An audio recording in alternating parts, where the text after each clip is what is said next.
Hello everybody, welcome to my YouTube channel DK Sir English Academy. I am your English educator DK Sir. How are you? I hope everybody doing well. I am also well here. If you are new on this channel, so first of all you subscribe this channel, then you press bell icon and like and share. अब अपन नए lesson की ओर बढ़ते हैं। अब lesson number 4 second book जो है vistas, उसका lesson number 4 है और उसका नाम है द एनिमी। और ये पेल्स एस बक के द्वारा यहाँ लिखा गया है और ये एक जापानी स्टोरी है और इसमें मेन 5 कैरेक्टर्स हैं। उसके बारे में पहले अपन जानेंगे, फिर अपन स्टोरी की ओर जाएंगे। सबसे पहला पर्सन जो है यहाँ पे डॉक्टर सदाओ होकी। क्या नाम है? डॉक्टर सदाओ होकी। और ये कौन है? एक जापानी सर्जन है, साइंटिस्ट है और स्किन एंड वाउंड डॉक्टर है, यानी त्वचा से रिलेटेड यानी स्किन से रिलेटेड डॉक्टर है। स्टडी इन अमेरिका, और उसने डॉक्टरी जो की है वो कहाँ पे की है? अमेरिका में की है। सेकेंड पर्सन है हाना होकी। सेकेंड पर्सन कौन है? हाना होकी। और ये जो हाना है वो कौन है? सदाओज वाइफ। कौन है? सदाओ की वाइफ है। She is also study in America, और उसने भी स्टडी कहाँ कर रखी है? अमेरिका। थर्ड पर्सन है टॉम, और ये टॉम कौन है? अमेरिकन है जो प्रिजनर ऑफ वार, और ये कहाँ का सिपाही है? कहाँ का सोल्जर है? यूएस नेवी का। तो आपको पता होगा ये सेकेंड वर्ल्ड वार की बात है, और सेकेंड वर्ल्ड वार में क्या होता है कि हिरोशिमा और नागासाकी पे अमेरिका द्वारा बम डाले जाते हैं, दागे जाते हैं, और इनके जो एरिया में जो अमेरिकन सोल्जर हैं वो अधिकार करने के लिए आते हैं, लेकिन यहाँ पे जापानी जो लोग हैं उन पे अधिकार नहीं करने देते हैं। कुछ जो अमेरिकन सोल्जर है उनको ये पकड़ भी लेते हैं, और उसमें से एक टॉम नाम का अमेरिकन था, वो पकड़ा गया था। किनके द्वारा? जापान के द्वारा। और इसे क्या नाम से पुकारते थे वहां के लोग? Prisoner of war. और ये किसका सैनिक था? यूएस नेवी का। नेक्स्ट पर्सन है यूमी। यूमी एक सदाओ की लेडी सर्वेंट है, और यहाँ पे उसके मेल जो सर्वेंट है वो भी है, लेकिन यहाँ पे जो यूमी की बात हो रही है वो एक लेडी सर्वेंट है। नेक्स्ट पर्सन है टाकीमा। टाकीमा यहाँ का मेन मेजर जनरल है, जो पूरे जापान का मेन पर्सन है मिलिट्री का ये मेन पर्सन है। तो ये अपन को ये 5 नाम अच्छी तरह से अपन को आना चाहिए, क्योंकि सदाओ, होकी, हाना, टॉम, यूमी, टाकीमा ये अपन को नॉलेजेबल होंगे तो अपन को स्टोरी समझने में कोई दिक्कत नहीं आएगी। अब यहाँ पे अपन करते हैं story about during the second world war in Japan, यानी जापान की ये स्टोरी है कौन से समय की? जब सेकेंड वर्ल्ड स्टोरी। और यहाँ पे क्या होता है? Sadao true love with their country, और यहाँ सदाओ ऐसा पर्सन था जो अपनी कंट्री से बहुत ज्यादा क्या करता था? प्यार करता था। लव विथ मैन काइंड, और इसकी एक दूसरी विशेषता होती है कि मानव मात्र से भी वो क्या करता था? प्रेम करता था। एक दूसरी बात की जब वो छोटा था, और दूसरा is house set upon the rocks, यानी यहाँ की जो रॉक्स बनी हुई है जापान की, उस रॉक्स पे उनका घर बना हुआ है, और ये घर सी बीच के पास बना हुआ है। कहाँ पे? समुद्री जो किनारा वहां पे ही। और यहाँ पे क्या होता है कि उसके जो फादर होते हैं वो उसे जब वो छोटा था तब उसके फादर उसे कहते हैं कि ये जो बहुत सारे आइलैंड्स हैं वो जापान का फ्यूचर तय करेंगे।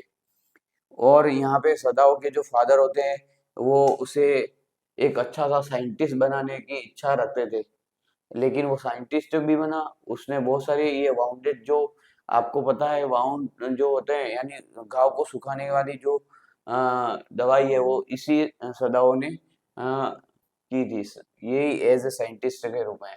और वो एक अच्छे वाउंड के क्या थे? सर्जन भी थे।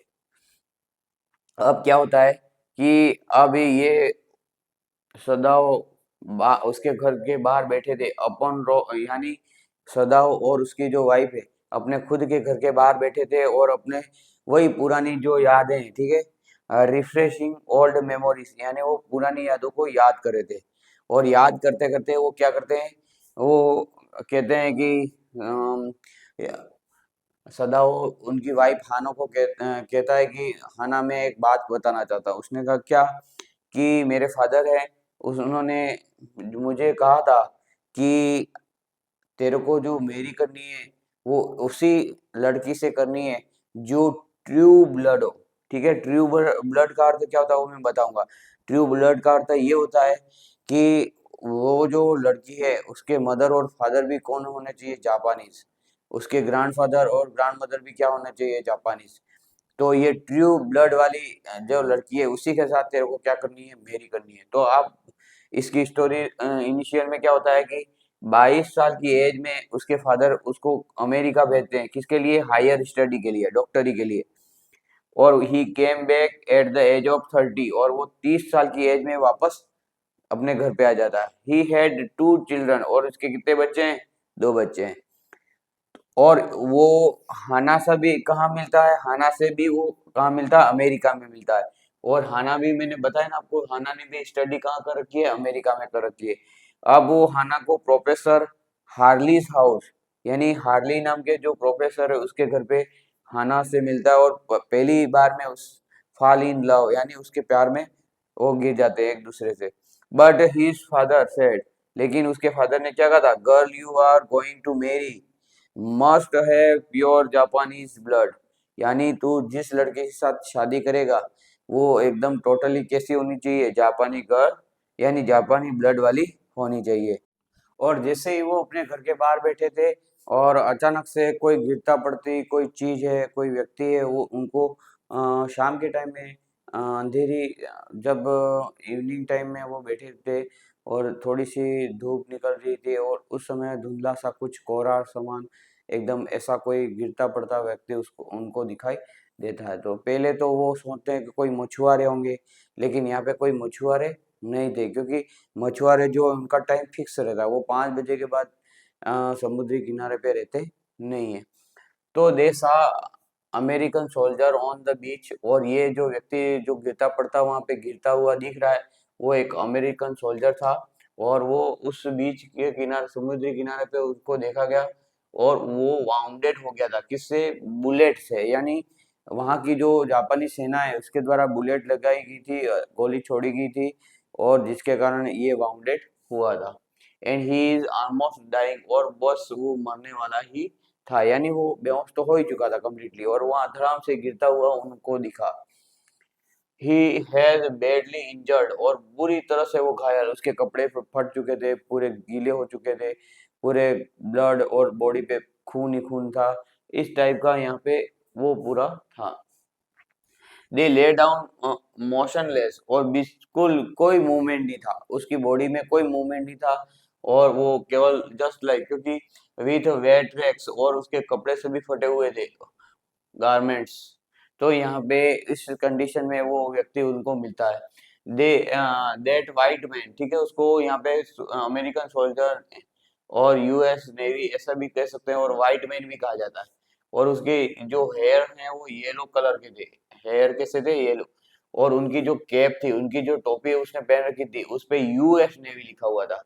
क्या लिखा हुआ था, ये ऑब्जेक्टिव क्वेश्चन में आ सकता है कि उनकी कैप पे क्या लिखा हुआ था, यूएस नेवी, क्या लिखा हुआ था, US Navy. Sadao said it is his duty as a doctor to save human life, और वो एक भगवान ने उसको डॉक्टर बनाया, और डॉक्टर की ये ड्यूटी होती है कि हर मनुष्य की वो क्या बचाए, जान बचाए, भले वो अपना एनिमी हो।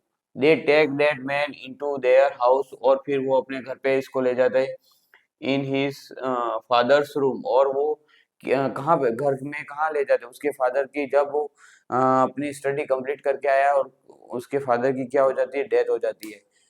और यहाँ पे उसके फादर का जो रूम एम्प्टी रहता है, खाली रहता है, जिसके कारण ये उसके फादर के रूम में उसको शिफ्ट किया जाता है। ही ऑपरेट सक्सेसफुली, और वो सक्सेसफुली उसका इलाज कर लेता है, बुलेट को निकाल लेता है।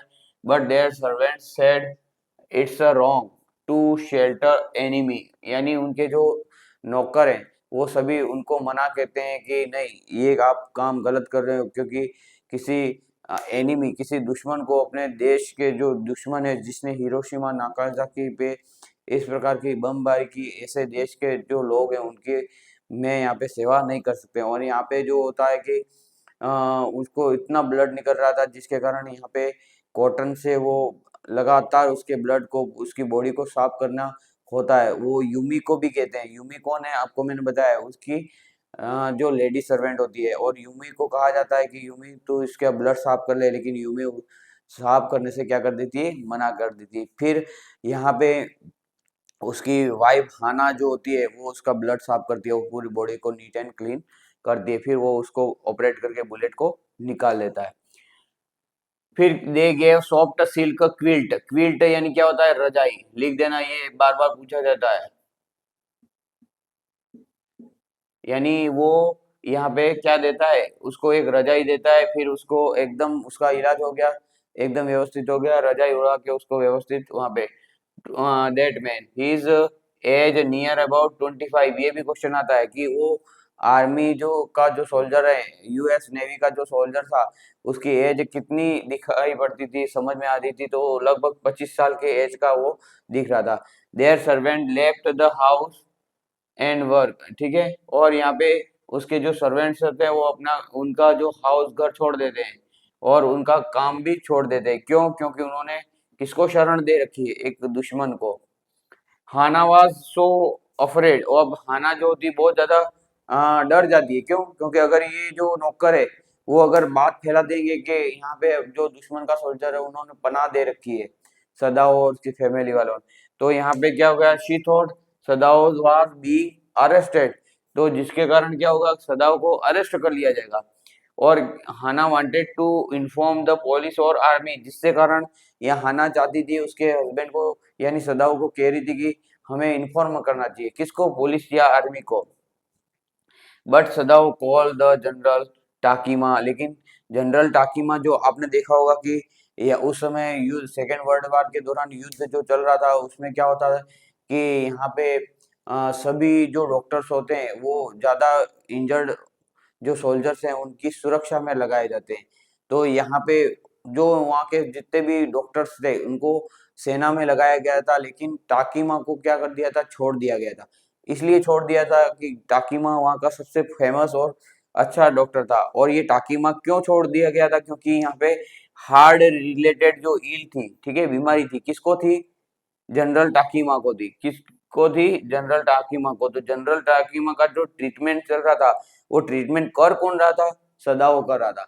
इसलिए सदाओ को उसने कहीं पे भी बॉर्डर पे इस डॉक्टर को भेजा नहीं, क्योंकि उस समय क्या था कि जो सोल्जर बीमार हो जाते, उनको इंजर्ड हो जाते, उनकी सुरक्षा करने के लिए वहां पे डॉक्टर लगाए जाते थे। और ये सभी डॉक्टर को हॉस्पिटल में छुट्टी देके वहां पे लगाया जाता था। तो यहाँ पे सदाओ को फ्री रखा था उस काम से। उसका कारण क्या था कि टाकीमा जो है वो बार बार उसको इलाज करवाने के लिए किसके पास आना पड़ता था, और उसको टाकीमा को हार्ट से रिलेटेड इल था and he needed medical attention from the Sadao. और उसको हमेशा आवश्यकता पड़ती थी किसकी, सदाओ की। इसलिए सदाओ को उसने फ्री रखा था। तो ये सभी बातें वो सदाओ जो है वो किसको कर देता है, टाकीमा को। इसलिए वो अपनी वाइफ को कहता है कि कोई डरने की बात नहीं है, अपने टाकीमा से अपन बात कर लेते हैं कि भाई ऐसा ऐसी बात है। All the servant warning them. और उनके जो सर्वेंट है वो भी वार्निंग देते हैं that their family suffer because, यानी आपकी जो फैमिली सफर करेगी, परेशान हो जाएगी, बिकॉज ऑफ दिस एक्ट। जो आप काम कर रहे हो बिल्कुल गलत काम कर रहे हो।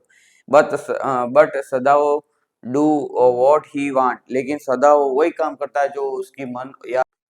तो फिर क्या होता है कि जो हाना है वो भी डर जाती है। फिर सदाओ उस जनरल को भी क्या करता है, टाकीमा को ये इन्फॉर्म कर देता है और वो पर्सनली जाके उनसे मिलता है। सदाओ वाज और यहाँ पे क्या होता है कि सदाओ ऑलरेडी क्या होता है, पर्सनल डॉक्टर है किसका, जनरल टाकीमा का। इसलिए उसके घर पे जाना ही पड़ता है। और यहाँ पे वो स्पेशली भी जाता है इसके लिए कि अगर वो वहीं पे बैठ के अगर कॉल करेगा तो वो जो अमेरिकन सोल्जर है उसको इन्फॉर्म हो जाएगी। इसलिए उसने क्या सोचा कि मैं इसको इन्फॉर्म नहीं करता हूँ और सीधा टाकीमा के वहां पहुंच जाता। टाकीमा सीक्रेटली क्या कहती है, प्रॉमिस तो करता है वो कि सदाओ को क्या कहता है, that he would send killer, ठीक है, कोई किलर को भेजेगा और वो क्या करेगा, to kill the American soldier quietly, चुपके से उसको किल कर देगा, मार देगा, ऑन डिस्पोज हिज बॉडी, और उसकी बॉडी को कहीं पे भी डिस्पोज कर देगा, या तो समुद्र में फेंक देगा, क्योंकि समुद्र में फेंक देगा तो मछलियां खा जाएंगी, इसलिए टोटली आपके ऊपर कुछ आएगा नहीं। Sadao waited the killer many nights, और ये जैसे ही टाकीमा ने कहा कि आपको यहाँ, आपके यहाँ आपका दरवाजा खुला रखना, यहाँ पे मैं किसी किलर को भेजूंगा, लेकिन कितनी नाइट्स गुजर गई लेकिन कोई किलर यहाँ आता नहीं है। टाकीमा में बी फॉरगॉटन, और टाकीमा जो है वो भूल भी जाता है एवरीथिंग, क्यों, बिकॉज बीइंग टू वीक, अब वो बहुत ज्यादा कमजोर हो चुका है उसकी बीमारी के कारण, और पूरा उसका फोकस उसी बीमारी के ऊपर ही होता है और इलनेस। सदाओ प्रिपेयर्ड, अब यहाँ पे 1 महीना हो गया, लगभग 1 महीना 15 दिन 30 दिन हो गए, अब यहाँ पे ऑल राइट हो गया, ये जो टॉम है वो अच्छी तरह से ऑल राइट हो चुका है। अब वो फिर सोचता है कि मैंने इसकी जान बचाई है और अब मैं उसको उसकी जान ले लूं तो ये अच्छा नहीं होगा, फिर वो क्या करता है, he escaped him nearby unguarded island, वहां पे एक दूसरा आइलैंड होता है जहाँ पे कोई सोल्जर्स नहीं है, किसके, जापान के, उसमें उसको स्केप्ड यानी उसको वहां पे भगा देता है, and he hide himself safely there, और ताकि वो अपने आप को वहां पे सेफली रख सके। व्हेन ही सा पासिंग, और यहाँ पे उसने सभी चीजें, उसके जो यूजफुल चीजें होती है, ठीक है, क्या क्या, स्मॉल बोट दिया छोटा सा, फील्डेड इट विथ फूड, और उसको खाना भी दिया, पानी दिया, ब्लैंकेट दिया, टॉर्च दी, और इसको ये भी कहा कि तेरा खाना अगर खत्म हो जाता है तो तू 3 बार यहाँ से टॉर्च लाइट यहाँ पे फोकस करना, जिसके कारण अगर मैं यहाँ से तेरे को खाना अवेलेबल करा दूंगा। लेकिन दूसरे दिन तीसरे दिन के बाद यहाँ पे कोई लाइट आती नहीं है, क्यों, क्योंकि उसको ये भी कहा था कि यहाँ पे बहुत सारी क्या गुजरती है, अमेरिकन शिप्स गुजरती है, तो तू उसमें बैठ के अपने अमेरिका रेस्क्यूड यानी तू अपने आप को बचा सकता है। That's all. और अगर इस चैनल पे आप नए हो तो जल्दी से इसको सब्सक्राइब करेंगे, लाइक करेंगे और शेयर करेंगे, और ज़्यादा से ज़्यादा ये आप पूरी देखने